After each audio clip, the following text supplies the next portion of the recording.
কি করবে, electron donate করবে, লস্ট করবে এবং ক্যাটায়ন ফর্ম করবে। দেখো লিথিয়াম তখন যখন ইলেকট্রন ক্যাটায়ন ফর্ম করলো ইলেকট্রন ছেড়ে দিয়ে, তখন কিন্তু পজিটিভলি চার্জ হয়ে গেল, পজিটিভলি চার্জ লিথিয়াম আয়ন। এখন দেখো রেডিয়াসটা কি কত কমে গেল, 152 থেকে 78 নেমে আসলো, কারণ তখন প্রোটন 3টা কিন্তু ইলেকট্রন 2টা, এই জন্য আকর্ষণটা আরো বেড়ে গেল। এই জন্য আবার একটা তো তোমার সেল ডিস্ট্রয় হয়ে গেছে, ধ্বংস হয়ে গেছে, এই জন্য আকারটা আরো ছোট হয়ে গেছে। বুঝতে পেরেছো? Yes, sir. The cations are smaller than the atoms from which they come. It always cations are smaller than the atoms from which they come. যে অ্যাটম থেকে যে ক্যাটায়নটা আসবে, ক্যাটায়ন সবসময় ছোট অ্যাটমের থেকে। The electron proton attraction has gone up and so size decrease. যেহেতু electron proton অ্যাট্রাকশনটা বাড়তে থাকবে, বেড়ে যাবে, ইলেকট্রন কমে গেলে এই জন্যই সাইজটা ছোট হবে। আচ্ছা, এখানে দেখো আয়ন সাইজ অ্যানায়নের ক্ষেত্রে পড়তে একটু দেখি। Yes. হ্যাঁ, কি হচ্ছে?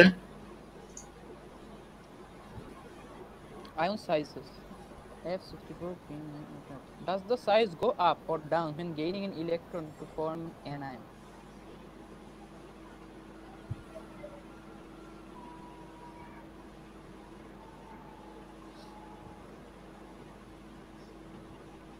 হ্যাঁ, তাহলে যখন অ্যানাউন হবে তো কিন্তু সাইজ কিন্তু তখন বেড়ে যাবে। Does the size go up? বুঝতে পারছো? অ্যানাউন হলে যেমন এখানে দেখো 71 পিকোমিটার ছিল ফ্লোরিনের, 9টা ইলেকট্রন 9টা প্রোটন, কিন্তু এখন প্রোটন 9টাই আছে, ইলেকট্রন 10টা হয়ে গেছে, এই জন্য তোমার রেডিয়াসটা বেড়ে গেছে। ক্লোরাইড আয়নের 133 ছিল, 71 133 forming an anion. Clear? Anions are larger than the atoms from which they come. যেখান থেকেই হোক, anion always larger than atom, কিন্তু cation smaller than atom. The electron proton attraction has gone down. এই অ্যাট্রাকশনটা কমে যাবে, electron proton attraction, and so increases. Trend in ion size are the same atom sizes. আচ্ছা, এটা দেখো আবার আয়নের সাইজ, ঠিক আছে, এই হলো ক্যাটায়ন, দেখো increase, cation increase, cation increase, হ্যাঁ, এটাও ইনক্রিজ ইনক্রিজ ইনক্রিজ, কিন্তু এই দিকে যাও, তখন ডিক্রিজ ছিল, এখন দেখো বেড়ে গেছে। এবং কারটা কত বাড়ছে, এই বেশি ইলেকট্রন নিয়েছে 3টা, এই জন্য সবচেয়ে বেশি, 2টা তার থেকে কম, একটা তার থেকে কম, এরকম 2টা ইলেকট্রন, একটা ইলেকট্রন, 2টা ইলেকট্রন, একটা ইলেকট্রন, 2টা ইলেকট্রন। ইলেকট্রন যত বেশি নেবে তত বেশি আয়ন সাইজ বেড়ে যাবে। ক্লিয়ার? Yes. আচ্ছা, রিডক্স রিঅ্যাকশন আমরা দেখি। Redox reaction, why do metals lose electron in their reaction? কেন লস্ট করে তা তো আমরা জানি। Why does magnesium from magnesium ions and not magnesium 3+ ion? এগুলো আমরা আগেই জানি। Why do non metals take on electrons? কেন? এগুলো সবই হলো তোমার অক্টেট, অক্টেট ফিল আপ করার জন্য, Yeah. Yes. ঠিক আছে, ইনার্ট গ্যাসের মতো হওয়ার জন্য। আয়নেশন এনার্জি, আই, এটা হলো I E, ionisation energy, energy required to remove an electron from an atom in the gas phase.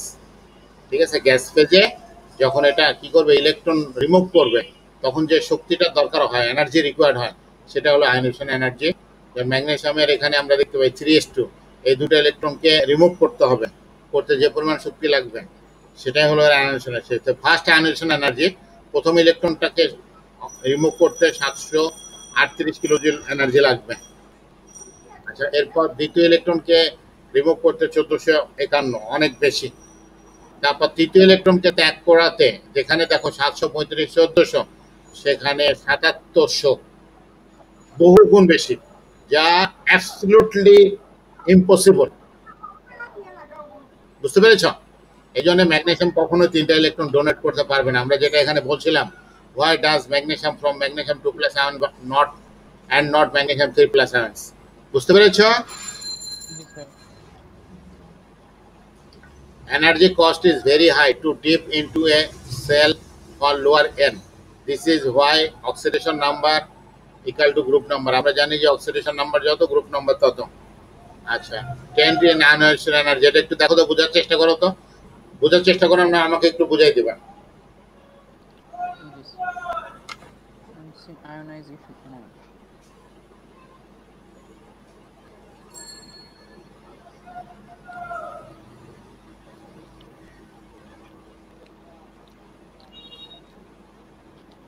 আমরা যত একটা পিরিয়ডিক টেবিলের উপর থেকে নিচে যাই তত আয়নাইজেশন এনার্জিটা কমতে থাকে, আর যত বাম থেকে ডানে যায় তত আয়নাইজেশন এনার্জিটা বাড়তে থাকে।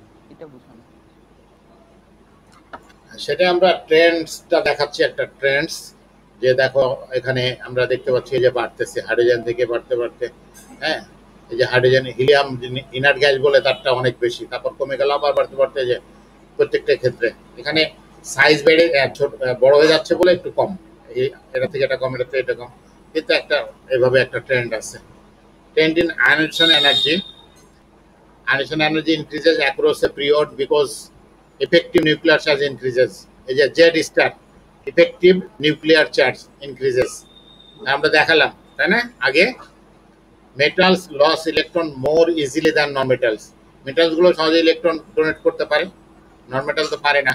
Metals are good reducing agent, non metals lose electron with difficulty, electron পারে না। হ্যাঁ, ionisation energy decreases down a group, উপর থেকে নিচে গেলে আয়নেশন এনার্জি কমে যাবে, সহজে ত্যাগ করতে পারবে, because size increases reducing ability generally increase down the periodic table.